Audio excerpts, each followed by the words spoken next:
நமக்கு இந்த உலகத்தில் எவ்வளவோ தான தர்மங்கள் எல்லோருக்கும் உதவி செய்ய வேணும். அப்படி ஒரு தயால மனப்பான்மை நிறைந்த எத்தனையோ ஆண்கள், பெண்கள், குழந்தைகள் அத்தனை பேர் இருக்கீங்க. அதுக்கு என்ன வேணும்? பொருளாதாரம்.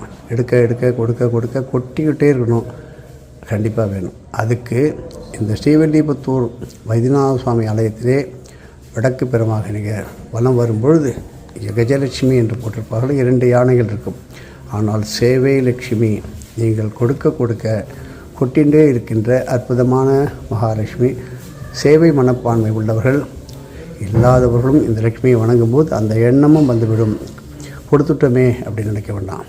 நீங்கள் கொடுக்கும்போதே உங்களுடைய டெபாசிட்டில் திரும்பி பணம், செல்வம், தங்கம், வைரம்னு சொல்ல முடியாது, அத்தனையும் 16 செல்வங்களையும் அள்ளி கொடுத்து என்றென்றும் உங்களுடைய இளமை மாறாமல் கொடுத்து கொடுத்து கொடுத்து கொண்டே இருக்கின்ற எல்லா தான தர்மங்களுக்கும் கொடுக்கின்ற அற்புதமான தீக்ஷண்யமான மகாலட்சுமி. ஓம் மகாதேவே சேத்மிகே விஷ்ணு பத்னி சேத்மி தன்னோ லக்ஷ்மி பிரஜோதயாத்னு வெள்ளத்தாமரை வைத்து வணங்கலாம். சக்கரை பொங்கல் நைவேத்தியம் பண்ணலாம். குங்குமார்ச்சனை, வில்வார்ச்சனை செய்யலாம். இப்படி இந்த மகாலட்சுமி எப்படி பூஜித்தாலும் ஆனந்தம் பரமானந்தம் கொண்டு சேவைகளை மட்டும் அள்ளித்தருகின்ற பெரிய பெரிய சேவை நிறுவனங்களுக்கெல்லாம் ஏற்ற மகாலட்சுமி. ஒருத்தரிடம் போய் கையேந்த வேண்டிய நிலைமை வரவே வராது. எவ்வளதோ பொருளை வைத்திருப்போம், எழுந்திருப்போம், கொடுத்திருப்போம், தானத்திற்காக ஏமாந்து விட்டோம் என்று நினைத்தால், உண்மையாக இறைவனுக்கு சிரமப்பட்டிருந்தால், தர்ம காரியங்கள் செய்ய சிரமப்பட்டால், இந்த மகாலட்சுமியை வெந்து பார்த்து வேண்டி வணங்கி செல்லும் பொழுது வீடு திரும்புவதற்கு முன்பாக உங்களுக்கு அத்தனை செல்வமும் வந்துவிடும். இதை விட ஒரு பாக்கியம் ஏதாவது உண்டா? எதுவும் என்னுடையதெல்லாம் அனைத்துடையதே அருளால் அருணாச்சலம். நாம் இப்பொழுது லிங்கம் தாங்கிய சித்தபிரானை பற்றி பார்த்துட்டுருக்கோம். எங்கள் ஸ்ரீவில்லிபுத்தூருக்கு ஆண்டாள் கோயிலுக்கு மிக அருகிலே அற்புதமான சகல நோய்களையும் இருக்கின்ற வைத்தியநாத சுவாமி. நம்ம அந்த வைத்தியநாதரை விட மூத்தவர். ஆனால் சுவாமிக்கு ஒவ்வொரு காரியத்துக்கும் ஒரு இறைவன் நமக்கு கவர்ந்து பண்ணுறார்.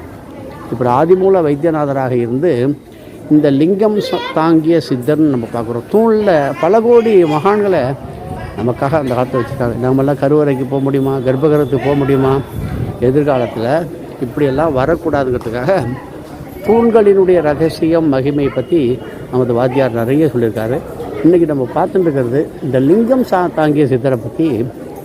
கிட்னி, இப்போ எல்லாருக்கும் கிட்னி ட்ரபுள், அந்த வியாதி வராமல் இருப்பதற்கு சாம்பிராணி தைல காப்பை இவருக்கு போட்டு டபுள் பீன்ஸு இதனால் சமையல் பண்ணி தானம் பண்ணால் அந்த குடும்பத்தில் வேதனையான ஒரு நிகழ்ச்சியில் இருக்கிறவங்களுக்கு இப்போ பண்ணிவிட்டு நீங்கள் அடுத்த நிமிஷம் எதிர்பார்க்கலாம். அப்படி நமது பெரிய வாத்தியார் இங்கே நம்முடைய சின்ன வாத்தியாரோட இங்கே தங்கி இந்த சித்தரை பற்றி நிறையா சொல்லியிருக்கார். சொன்னவர் இடியாப்ப சித்தர் இவரே. எங்கெங்கெல்லாம் இந்த குளத்தில் பார்க்குறீங்கன்னா இவர் தான் பெரிய வாத்தியார், இடியாப்ப சித்தர். இடியாப்பம் என்பது அடி நுனி எதையும் நம்ம சொல்ல முடியாது. எந்த பக்கத்திலேருந்து ஆரம்பித்தது, எப்படி முடியுது, இதான் வாழ்க்கை, இதான் உலக தத்துவம். இந்த லிங்கம் சாங்கிய சித்தர் இதுபோல் திருநீர் மலையிலும் இருக்கின்றார். இன்னும் சில இடங்களில் இருக்கின்றார். திருவான்மையில் இருக்கின்றார். ஆனால் இந்த வைத்தியநாத சுவாமி பெரும் குஷ்டரோகங்கள் எதிர்காலத்திலே பெரும் நோய்கள், தொற்று நோய்களாக வர இருக்கின்றது. எல்லாம் மகான்கள் சொன்னது. அந்த தொற்று நோய் வராமல் தடுப்பதற்கு ஒன்றும் பயப்பட வேண்டாம். இந்த வைத்தியநாதருக்கு பார்ப்பதும். இன்றைக்கி திங்கக்கிழமை கூடிய ரோகிணி நட்சத்திரம். ரோகிணி என்பது வெள்ளை. இன்றைக்கி தான் வெள்ளைக்கேசரின்னு சொல்ல முடியும். அதுபோல் இந்த குளத்தில் இந்த தீர்த்த ரொம்ப அதிசக்தி வாய்ந்த சகல ரோக நிவர்த்தியான வைத்தியநாத தீர்த்தம். நான் பார்க்குறது இந்த ஸ்ரீவில்லிபுத்தூர்லேயே இருக்கிற அந்த வைத்தியநாத சுவாமியினுடைய ஆலயத்தில் இந்த தீர்த்தத்தை ஒரே ஒரு சொட்டு தலையில் தெளிச்சிக்கிட்டா போகிறோம். அரை ஸ்பூன் சாப்பிட்டா போகிறோம். இனிமேல் தேற மாட்டான், பிழைக்க மாட்டான்னு சொல்கிறாங்கள, அவங்க எழுந்து நடப்பாங்க. இங்கே திங்கக்கிழமையில் இங்கே சென்னையில் உள்ள கந்தக்கோட்டத்தில் உள்ள கந்தசாமி கோயிலில் உள்ள ஆலயத்தில் இன்றைக்கி திங்கக்கிழமை அன்றைக்கி வெள்ளை மீன்களுக்கு உணவு போட்டு தரிசனம் பண்ணால் வற்றாத செல்வத்தை கொடுக்கின்ற ஒரு நல்ல ஒரு செய்திகள் வந்து கொண்டே இருக்கும். எப்போ பார்த்தாலும் மன கஷ்டம், அதுக்கு நிவர்த்தி கிடைக்கல, என்ன பண்ணுறது வீட்டில் இருந்து தவிப்பாங்க. எல்லாம் ஊர் உலகம் சுற்றிருப்பாங்க, வெளியில் போயிருப்பாங்க. சூழ்நிலை இன்றைக்கி வெள்ளை மீன் தரிசனம் பண்ணுவாளேன், மெட்ராஸ்லேயே இருக்குது. கந்தசாமி கோயிலில் இருக்குது. அதுக்கு உணவு போடுங்க, நெல் பொரி போடுங்க, பொரி உருண்டை போடுவோம். அது மாதிரி ஸ்ரீவில்லிபுத்தூரில் ஏன் நீங்கள் நினச்சா 4 பேருக்கு சொல்ல முடியும். அவர்கள் பலனடைஞ்சால் அதனுடைய முழு பலன்களும் உங்களுக்கு முதல்ல வருமே. அதனால் இந்த வைத்தியநாத ஆலயத்தை பற்றி நமது வாத்தியார் சொன்னதை மிக விரைவிலே நாம் பார்ப்போம்.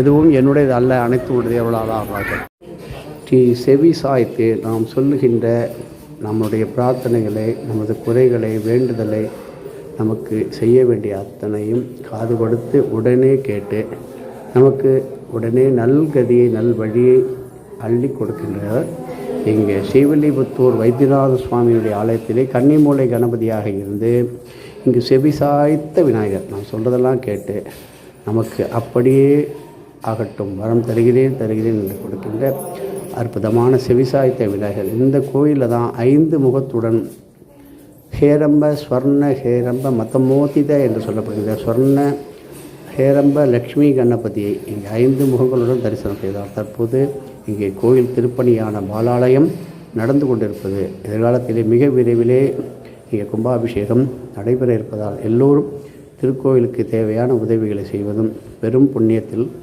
ஒரு பங்கு பெறுவதும் நமது குலத்தையே காக்கின்ற அற்புதமான வைத்தியநாத சுவாமியை வந்து வழிபடுபவர்களுக்கு என்ன வேணாலும் நமக்கு இந்த நோய் பிறவிங்கிற நோயும் அறுப்பார், வந்த நோயும் தீர்ப்பார்.